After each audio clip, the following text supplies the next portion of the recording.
رب اشرح لی صدری ویسر لی امری واحلل عقدۃ من لسانی یفقہوا قولی۔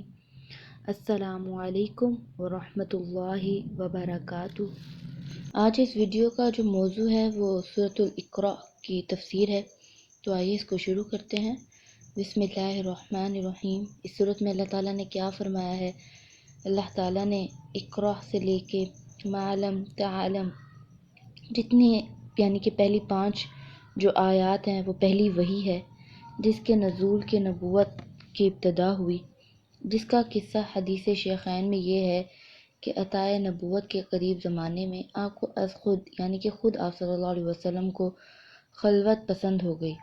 آپ غار حرا میں تشریف لے جا کر کئی شب رہتے۔ ایک روز جبرائیل علیہ السلام تشریف لائے اور آپ سے کہا کہ اقرا یعنی پڑھیے۔ آپ نے فرمایا کہ میں پڑھنا نہیں جانتا۔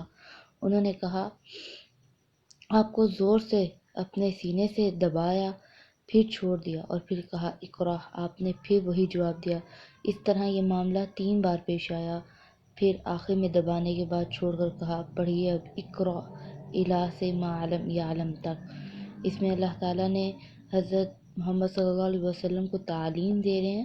فرمایا اے پیغمبر، آپ پر جو قرآن نازل ہوا جس میں اس وقت کی نازل ہونے والی آیتیں بھی داخل ہیں، اپنے رب کا نام لکھ کر پڑھیے، یعنی جب پڑھیے تو بسم اللہ الرحمن الرحیم کہہ کر پڑھیے، جیسا کہ اس آیت میں اذا قرأت القرآن فاستعذ باللہ تک ہے، میں قرآن کے ساتھ اعوذ باللہ پڑھنے کا حکم ہوا ہے، اور ان دونوں امر سے جو اصل مقصود ہے یعنی توکل استعانت وہ تو واجب ہے اور زبان سے کہہ دینا مسنون اور مندوب ہے۔ گو اصل مقصود کے اعتبار سے اس آیت کے نزول کے وقت بسم اللہ کا آپ کو معلوم ہونا ضروری نہیں، لیکن بعض روایات میں اس صورت کے ساتھ بسم اللہ الرحمن الرحیم کا نزول ہونا بھی آیا ہے۔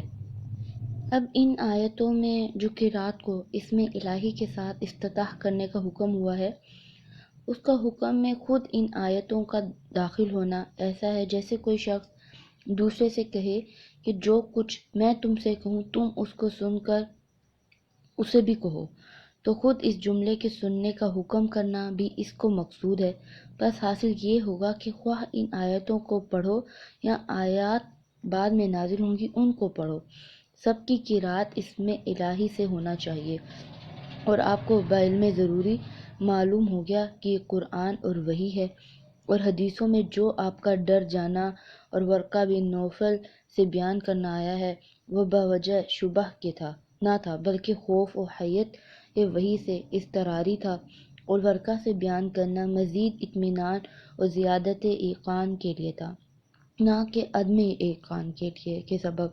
اور معلم متعلم سے شروع کرانے کے وقت کہتا ہے کہ ہاں پڑھ، بس اس سے تکلیف ما لا یطیق لازم نہیں آتی، اور آپ کا عذر فرمانا تو اس وجہ سے نہیں کہ آپ کو اس جملے کے معنی متعین نہ ہوئے ہوں کہ مجھ سے کیا پڑھوانا چاہتے ہیں، اور یہ امر کوئی خلاف شان نہیں ہے، یہ باوجود تعین مراد کے اس سبب سے ہے کہ قرات کا استعمال اکثر لکھی ہوئی چیز کو پڑھنے کے معنی میں آتا ہے، تو آپ نے بوجہ صرف شناس نہ ہونے کے یہ عذر فرمایا۔ اور حضرت جبرائیل علیہ السلام کا دبانا بطن غالب واللہ عالم بحقیق الحال اس لیے ہوگا کہ آپ کے اندر بار وحی کے تحمل کی استعداد پیدا کر دیں، اور لفظ رب سے اشارہ اس طرف ہے کہ ہم آپ کی مکمل تربیت کریں گے اور نبوت کے درجات اعلیٰ پر پہنچا دیں گے۔ آگے رب کی صفت ہے، یعنی وہ ایسا رب ہے جس نے مخلوقات کو پیدا کیا۔ اس وصف کی تخصیص میں یہ نہ نکتہ ہے کہ حق تعالیٰ کی نعمتوں میں اول ظہور اس نعمت کا ہوتا ہے، تو تذکیر میں اس کا مقدم ہونا مناسب ہے۔ اور نیز خلق دلیل ہے خالق پر، سب سے اہم جو ہے وہ معرفت خالق ہے۔ آگے بطور تخصیص ارشاد ہے کہ جس نے سب مخلوق میں مخصوص کیا ہے انسان کو کہ اس کو لوتھڑے سے پیدا کیا، اور پھر اس طرف اشارہ فرما دیا کہ نعمت خلق میں بھی عام مخلوقات سے زیادہ انسان پر انعام کیا کہ اس کو کس درجے تک ترقی دے دی، صورت کیسی بنائی، عقل و علم سے مشرف بنایا۔ پس انسان کو تو چاہیے کہ وہ زیادہ شکر کرے اور ذکر کرے۔ اور ایک برزخی حالت ہے کہ اس کے قبل نطفہ اور غذا اور عنصر ہے، اس کے بعد ترکیب عظام اور نفخ روح ہے۔ پس گویا وہ جمیع احوال متقدمہ متاخرہ کے درمیان ہے۔ آگے قرات کو مقصود اہم قرار دینے کے لیے ارشاد ہے کہ آپ قرآن پڑھا کیجئے۔ حاصل یہ ہے کہ پہلے امر یعنی اقرأ بسم ربک سے شبہ نہ کیا جائے کہ یہاں اصل مقصود جو ہے وہ ذکر اسم اللہ ہے، یعنی کہ اللہ کا نام ہے، بلکہ قرآت خود بھی فی نفسہا مقصود ہے، کیونکہ تبلیغ کا ذریعہ یہی قرآت ہے اور تبلیغ ہی اصل کام صاحب وحی کا ہے۔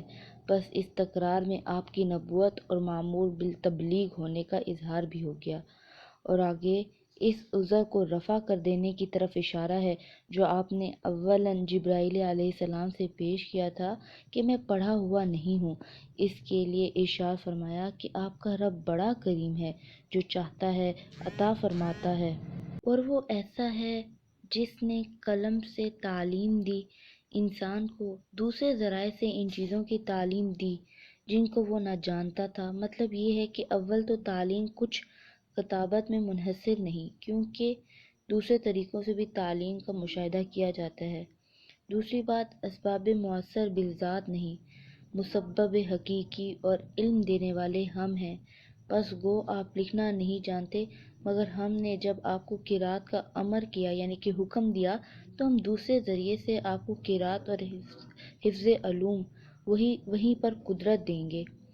چنانچہ ایسا ہی ہوا۔ پس ان آیات میں آپ صلی اللہ علیہ وسلم کی نبوت اور ان کے مقدمات کا پورا بیان ہو گیا ہے۔ چنانچہ صاحب نبوت کی مخالفت غایت درجے کا گناہ اور شنیع امر ہے، اس لیے آئندہ آیات میں جن کا نزول آیات اولیٰ سے ایک مدت کے بعد ہوا ہے، آپ کے ایک خاص مخالف یعنی ابو جہل کی مذمت عام الفاظ سے ہے، جس میں دوسرے مخالفین بھی شامل ہیں، جس کا سبب نزول یہ ہے کہ ایک بار ابو جہل نے آپ کو نماز پڑھتے دیکھا، کہنے لگا کہ آپ کو اس سے بارہا منع کر چکا ہوں کہ میں نے اس کو جھڑک دیا تو کہنے لگا کہ مکہ میں سب سے بڑا مجمع میرے ساتھ ہے، اور یہ بھی کہا تھا کہ اگر اب کی بار نماز پڑھتے دیکھوں گا تو نعوذ باللہ آپ کی گردن پر پاؤں رکھ دوں گا۔ چنانچہ ایک بار اس قصد سے چلا گیا مگر قریب جا کر رک گیا اور پیچھے ہٹنے لگا۔ لوگوں نے وجہ پوچھی، کہنے لگا مجھ کو ایک خندق آگ کی حائل معلوم ہوئی اور اس میں پردار چیزیں نظر آئیں۔ آپ نے فرمایا وہ فرشتے تھے، اگر اور آگے آتا تو فرشتے اس کو بوٹی بوٹی کر کے نوچ ڈالتے۔ اس پر یہ آیتیں نازل ہوئیں جس میں اللہ تعالیٰ نے سچ مچ میں بے شک کافر آدمی جو ہے وہ حد سے نکل جاتا ہے، اس وجہ سے اپنے آپ کو مستغنی دیکھتے ہیں۔ اس سے استغنا پر سرکشی حماقت ہے، کیونکہ کسی کو مخلوق سے من وجہ استغنا ہو بھی جائے لیکن حق تعالیٰ سے استغنا تو کسی حال میں نہیں ہو سکتا۔ یعنی کہ انسانوں سے تو بندہ بچ سکتا ہے لیکن اللہ کی ذات میں تو جب پکڑ آتی ہے تو پھر وہ بڑی سخت ہوتی ہے۔ اے مخاطب، کیا عام تیرے رب ہی کی طرف سب کا لوٹنا ہوگا، اور اس وقت بھی مثل حالت حیات کے اس کی قدرت کے احاطے میں گھرا ہوا ہوگا، اور اس حالت میں جو اس کو طغیان کی سزا ہوگی اس سے بھی کہیں نہ بھاگ سکے گا۔ بس ایسا عاجز، ایسا قادر سے کب معافی ہو سکتی ہے؟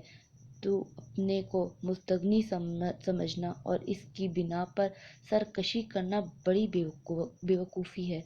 اگر آگے بصورت استفہام تعجب ہے کہ اس کی سرکشی پر، یعنی اے مخاطب بھلا اس شخص کا حال تو دیکھیے جو ہمارے ایک خاص بندے کو منع کرتا ہے جب وہ بندہ نماز پڑھتا ہے۔ مطلب یہ کہ اس شخص کا حال دیکھو کہ اتنا اس بات سے زیادہ کیا اور بات عجیب ہو سکتی ہے کہ نمازی کو نماز سے روکنا نہایت بری اور عجیب بات ہے۔ آگے اسی تعجیب کی تاکید اور تقویت کے لیے مقرر فرماتے ہیں کہ اے مخاطب، عام بھلا یا تو بتلا کہ اگر وہ بندہ جس کو نماز سے روکا گیا ہے ہدایت پر ہو جو کمال لازمی ہے، یا وہ دوسروں کو بھی تقوی کی تعلیم دیتا ہو جو کمال متعدی یعنی دوسروں کی نفع رسانی ہے۔ شاید کلمہ تردید لانے سے اشارہ اس طرف ہوا کہ اگر ان میں سے ایک صفت بھی ہوتی تب بھی منع کرنے والے کی مذمت کے لیے کافی تھی۔ آگے ہے کہ اے مخاطب، بھلا تو بتلا کہ اگر وہ شخص منع کرنے والا دین حق کو جھٹلاتا ہو اور دین حق سے رو گردانی کرتا ہو، یعنی نہ عقیدہ رکھتا ہے نہ عمل، یعنی اول تو یہ کہ دیکھو نماز سے منع کرنا کتنا بڑا ہے، پھر بالخصوص یہ دیکھو کہ جب منع کرنے والا ایک گمراہ اور جس کو منع کر رہا ہے وہ ہدایت کا اعلیٰ نمونہ ہے، تو یہ کتنی عجیب بات ہے۔ آگے سے منع کرنے پر اس کی وعید ہے، یعنی کیا اس شخص کو یہ خبر نہیں کہ اللہ تعالیٰ اس کی سرکشی اور اس سے پیدا ہونے والے اعمال کو دیکھ رہا ہے اور اس پر سزا دے گا۔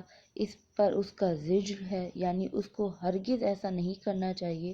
اگر یہ شخص اپنی اس حرکت سے باز نہیں آئے گا تو ہم اس کو پھٹے پکڑ کر جو دروغ اور خطا میں آلودہ پٹھے ہیں جہنم کی طرف گھسیٹیں گے۔ ناصیہ سر کے اگلے بالوں کو کہا جاتا ہے، جن کو اردو میں پٹھے بولتے ہیں۔ اس کی صفت میں کاذبہ خاطئہ مجازاً فرمایا کہ اس کو جو اپنے مجمع میں گھمنڈ ہے اور ہمارے پیغمبر کو دھمکاتا ہے سو یہ اپنی مجلس والوں کو بلائے، اگر اس نے ایسا کیا تو ہم بھی دوزخ کے پیادوں کو بلائیں گے۔ چنانچہ اس نے نہیں بلایا، اس لیے اللہ تعالیٰ نے ان فرشتوں کو بھی نہیں بلایا۔ اور یہاں پہ اللہ تعالیٰ نے اس کو مزید تنبیہ کرتے ہوئے فرما دیا، ہرگز نہیں، اسے ایسا نہیں کرنا چاہیے، مگر آپ اس نالائق کی ان حرکتوں کی کچھ پرواہ نہ کیجیے اور اس کا کہنا نہ مانیے جیسا اب تک بھی نہیں مانا، اور بدستور نماز پڑھتے رہیے اور خدا کا قرب حاصل کرتے رہیے۔ اس میں ایک لطیف وعدہ ہے کہ حق تعالیٰ آپ کو ان لوگوں کے ضرر سے محفوظ رکھے گا، کیونکہ نماز سے قرب ہوتا ہے اور قرب موجب عظمت ہے۔ خلاصہ یہ کہ پس ایسے امور کی طرف ذرا التفات نہ کیجیے، اپنے کام میں لگے رہیے۔ اس سے ہمیں معلوم ہوا کہ جو انسان یعنی کہ ہمارے قریب سے قریب تعلقات بھی کچھ ایسے ہوں کہ وہ اللہ کی راہ سے ہمیں دوری میں ملوث کر دیں یا ہمیں تھوڑا سا دین کے راستے سے دور کرتے ہیں، تو ہمیں چاہیے کہ ہم ایسوں کا ساتھ چھوڑ دیں، کیونکہ حق تعالیٰ کا راستہ چھوڑنے کا کوئی سبب نہ بنے ہماری زندگی میں، اور نہ اللہ ہمیں ایسے موڑ پہ لے کر آئے کہ ہمیں اس کا راستہ چھوڑنا پڑے۔ اللہ ہمیں ایسی زندگی سے بہتر ہے کہ عزت کی موت دے دے اور اپنی راہ میں اور حق میں دے، آمین۔ اسی کے ساتھ مجھے اجازت دیجیے، السلام علیکم ورحمۃ اللہ وبرکاتہ۔